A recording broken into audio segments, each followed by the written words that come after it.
Late June 2013, my life came crashing down. I woke up from a coma. I was in a wheelchair for 8 months, had to learn to walk again. It just gave me a new lease on life. It made me look at life differently, through a new lens almost. That's what I want this film to be about, is my new perspective on life. No, let's take this back. I want to talk about my experiences in the coma and what happened. Could you try again? Okay. I want to talk... Let me know. Look, will you shut the fuck up, Siri? I'm trying to make a movie.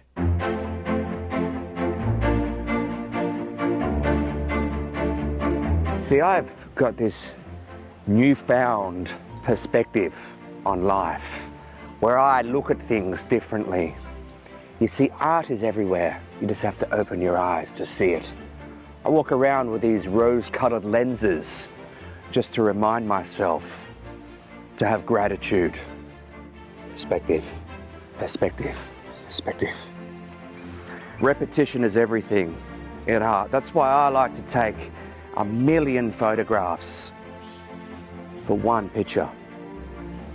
Let's go find some ducks. See, look at the reflections. Do you know the hardest thing to render is water? That. See, sometimes just moving it slightly, get that reflection that you want. I'll be able to put that in an Airbnb somewhere. Be like a child, looking up into the sky.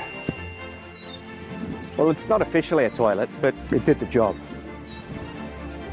I like tilting the camera. Maybe you could try that too. Yeah, I think that would make the focus ring go out though. See, out of focus is good as well. Oh, okay. Oh, yeah. There's people there. Let's go over here. Hey, people. Well, that's good.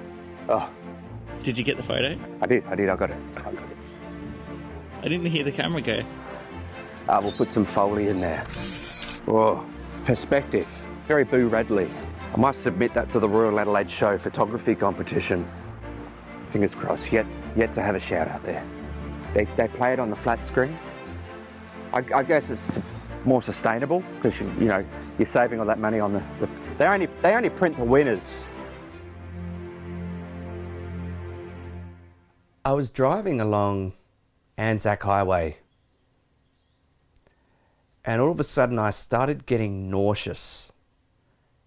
And I had what can only be described medically as photophobia. Photo, of course, meaning light, and fear of.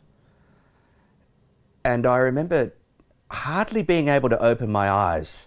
I finally made it home, lost consciousness altogether, and woke up in a hospital bed after being in a 3-week coma.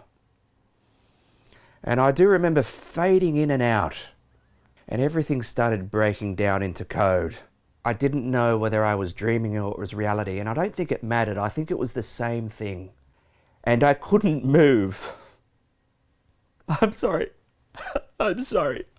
And it was at that point I realized I'm here for a reason. If I was to live, I'm going to become an amateur photographer. And not just a normal amateur photographer. A fucking extraordinary amateur photographer. Photography is all about the light. Light is everything. It's that moment that you shine light into the lens. It brings forth life. Then it was about 3 weeks of being awake and aware that I might be paraplegic for the rest of my life. And fuck, reality hurts. It's like, I love a nightmare, just like our good friend Stephen King. He uses it as a way to drive his creativity. But the worst nightmares are the ones where you realise that you're not dreaming. And I think for the first 3 days, I tried to open my eyes. And then I realised that it's not a dream. And I thought, fuck, what a nightmare. For at least 3 months, I was disappointed every time I woke up. because I didn't dream about being paralysed. I'd wake up every morning, look down at my feet and just go, oh, fuck. I didn't want that to be my reality. And there's such a fine line between denial and optimism.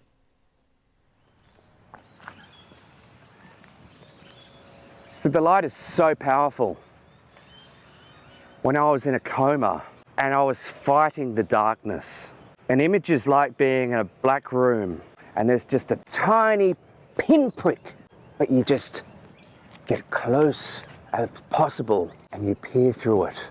And how powerful is that little bit of light that shines through that pinhole? There were two people in spinal rehab. There were people that got out of their wheelchairs like me.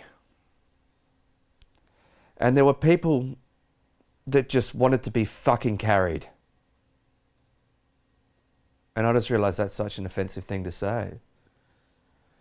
Because there were so many people that weren't able to walk out of rehab.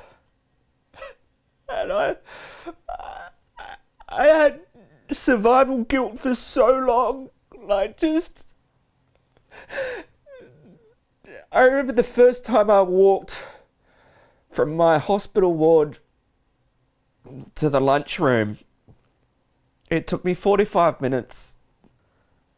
And I stumbled into that room and this whole group of people in their chairs.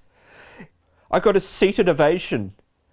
And there was part happiness for me and part jealousy. And I so related to that because I remember the first time that I got wheeled in to spinal rehab wearing a fucking nappy. They put me with people that had just learnt to walk again.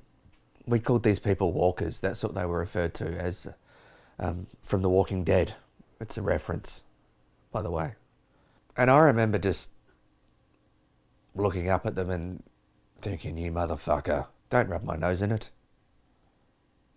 And then I just thought, fuck, I don't want to be that person. I want to give back. I want to inspire. I want to motivate. And I want to earn a fuck ton of money as well.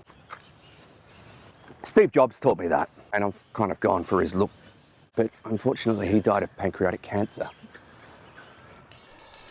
Anyway, I'm going to talk about my latest pieces now. This is my first one of a seagull. There, look at that. This one was taken from Arno Bay. The thing that's interesting about this is you have a look at the perspective. I've put it on an angle slightly. Smile, laugh, come. I'll put that up in Airbnb places. Excuse me. And who knows, the sky's the limit. I could make a little coffee table book or something like that. I don't know. I mean, my business plan would be collate photography, step 3, profit, you know. Everything in the middle will just take care of itself, really. I proved to be a pioneer in photography. I don't really look to other people. If I did, I'd forget their names because I had a stroke, but I want it all to be my experience. Is that arrogant for me to call cut, or is that your job to say cut? Are you cutting? Can I cut? You can cut.